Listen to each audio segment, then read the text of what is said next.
ستړي مه شئ. د آزاد خبریال پاڼې لیدونکو اوریدونکو، لکه څنګه چې تاسو ته پته ده چې هر کال په تورخم کې د کسټم کلیرینګ ایجنټانو ټاکنې شي، نو تیر په څیر دا وارې هم ځینې کاندیدټان ولیاړ دي، تیاریانې شروع کړي دي صدارت لپاره چې تورخم کسټم کلیرینګ ایجنټانو د صدارت چې کومه چوکۍ دا وګټي. په دې کې یو موجب شینواري هم داخله کړې ده، صدارت ته ولاړ دی. موجب نه به موږ څو پوښتنې کوو. ستړي مه شئ، درته وایم موجب جان. مننه، ستاسو ته هم پخیر راغلی وایو. ټاکنې روانې دي، بلکې الیکشن روان دی. کومې جذبې سره تاسو پکې راودانګل؟ مینوال صاحب، چونکې تورخم چې کوم دی او په دې کې کلیرینګ کار چې کوم دی دا موږ یو فیلډ دی او په دې فیلډ کې تیرو تقریبا 1500 کلونه انوال یو. نو په هر ځای کې چې په کوم فیلډ کې او په هغه ځای کې ستا اکټیویټیز وي نو هغه یو ضروري امر دی. همداسې تورخم د موږ د سترګو لاندې دی، کله په هغه کې اتار چړاو ډېر دی، په روزګار کې مشکلات ډېر دي، کلیرینګ مسایل ډېر دي. وقفې سره د موږ هر ملګري خپله خواري کړې ده، اجتماعي خواري هم شوې، انفرادي هم شوې ده. خو چونکې د بارډر حساسیت داسې دی چې په دې کې مسایل نه ختمېږي، نو په هغو مسایلو باندې چې موږ نظر وچو نو هغه مسایل په موږ کې به ذات خود دا یو جذبه را پیدا کا چې په کوم ځای کې ژوند دی، په کوم ځای کې روزګار دی، په کوم ځای نه زموږ رزق دی او د وسیلې ځای دی. نو په هغه کې زه هم یو داسې کردار ادا کړم چې کوم ځای ما ته عزت راکوي او رزق راکوي چې زه خپل یو کردار ادا کړم او په دې کې یو ښه کردار، مثبت کردار ادا کولی شم او د دې په مشکلاتو کې چې کومې ستونزې دي په هغه کې اسانتیا راوستلی شم. نو دا غواړم چې زه هم خپله یو خواري پکې وکړم، په دې جذبه باندې ولاړ یو. که وګورو هر وخت بلکې هره میاشت کې د کوم تورخم کې ایجنټان دي هغوی یو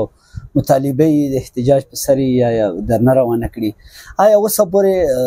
مسلې حل کېدو کوشش چا نه دی کړی که نه د مسلې حل کېدو والا نه دي؟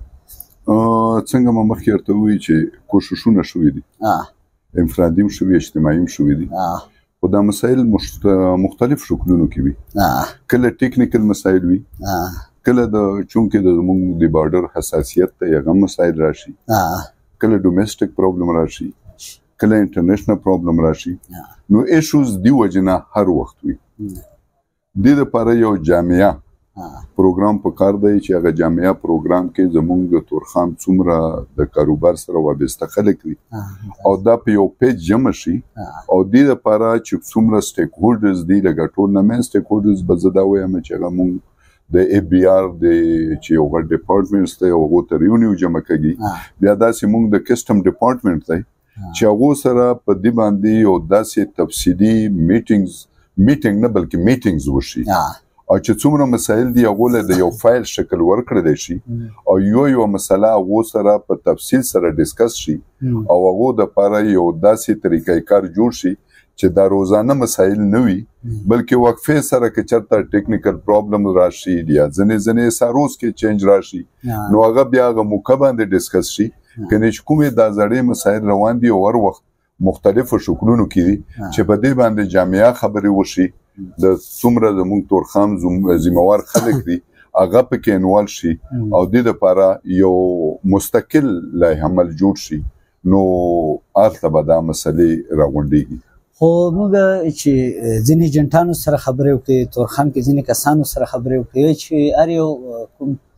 صدر منتخب شي نو هغه ته بیا باقاعده غارتې سټارټ شي، دا الزامونه هم لګي. دا څومره حقیقت دی؟ تورخم چې کوم دی په دې کې دا خبرې تقریبا د شروع نه دي او دا یو سلسله شروع رواني، خو چې څومره یونین دي هغو خپل یو طریقه کار وي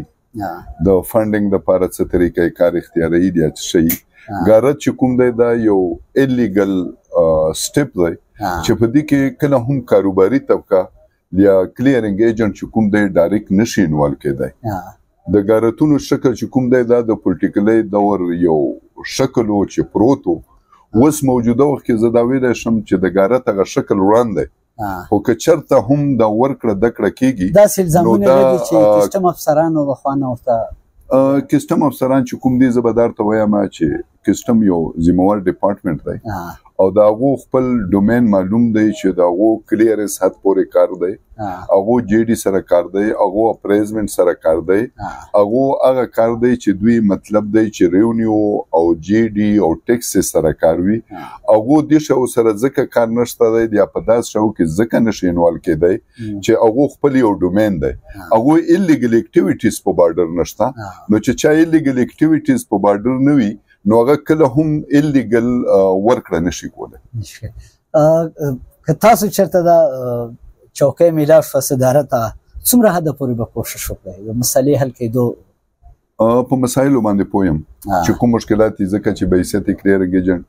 په فیلډ کې موږ کار کړی په سیسټم کې موږ کار کړی دی او ورسره چې کوم د کسټم ایکټ رولز دي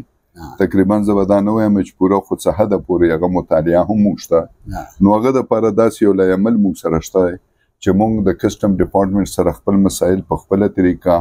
چې کوم روز قانون ریګولیشنز دي په هغه باندې مسلسل ډسکشنز له لاړ شو حل کړو داسې مطلب دی چې لاندې موږ په بارډر باندې سم ټایم داسې مسلې راشي چې هغه یا انتظامیه سره راشي یا سیکورټي فورسز سره راشي چې مسایل کوم وجوهاتونه راځي چې هغه وجوهات راوځو او په هغه بنیاد باندې موږ انتظامیه سره میټینګز وشي او څومره نور سټیک هولډر دي چې هغه سره مو شي او د هغه مسایلو لپاره یو سموث لار وګورو او څومره پر امید دی چې ټاکنو کې به بریالی شي یا نه ان شاء الله امید زه پوره لرم ځکه چې کلیرنګ ایجنټس په کوم مشکل سره مخ دی نو په هغه مشکل کې چې مونږ په دو کې یو کني خپل کردار ادا کړی دی نو دی وجنه په دې امید باندې مونږ ولاړ یو چې دا یو هوپ شته سره چې دا شی دا پیر مونږ ته ملاوېدلی شي تاسو د مجیب شینواري خبرې واورېدې خو یې وکړه چې داسې یوه څهره منځته راشي هغه د مجیب شینواري په شکل کې بل یو داسې یو ایمانداره کس چې د کسټم کلیرنګ ایجنټانو دا مسلې حل کړه موږ به بیا راځو تاسو سره به انتخاباتو په اړه معلومات شریکوو تر بیا مو په الله سپارم الله په امان